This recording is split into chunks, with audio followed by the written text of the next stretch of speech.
Достар, баршаңызға сәлем. Бүгін сіздермен болашақ анаға арналған ас туралы сөйлесетін боламыз. Видеоны көрмес бұрын подписка жасап лайк қоюды ұмытпаңыздар. Жүкті әйелдің ағзасына қажетті ақуыз, майлар мен көмірсулардан басқа минералды заттар мен дәрумендер керек. Сондықтан күнделікті тамақтануда көкөніс, жеміс, шырындары маңызды орын алу қажет. Алма ең бірінші, ең қажет. Аяғы ауыр әйел үшін қандағы темірдің болуы аса маңызды.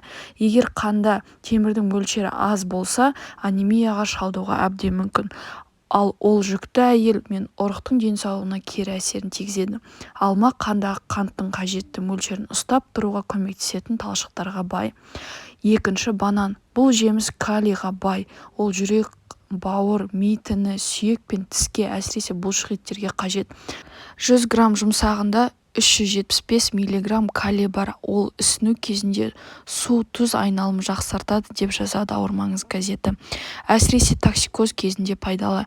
Киви, оның құрамында денсаулықты нығайтып, іштегі ұрықтық құнарлы заттардың тапшылығынан сақтауға септігін тигізетін темір, кальций, фосфор және мырыш мол. Итмұрын, болашақ аналардың күніне 1-2 стакан итмұрын тұнбасын ішкені абзал. Жаңа піскен итмұрынның құрамында С витамині қарақаттан 10 есе, лимоннан 50 есе, алмадан 100 есе көп. Тәуліктегі қажеттілікті өтеу үшін кепкен итмұрынның жемісін бірнеше талын жесе жетіп жатыр. Бұл витамин ағзаны түрлі инфекциядан қорғап, зат айналымын жақсартады.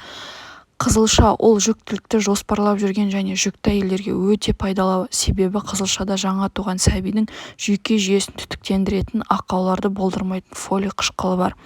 Достар, подписка жасап лайк қоюды ұмытпаңыздар. Осындай қажетті кеңестерді жоғалтып алмас үшін.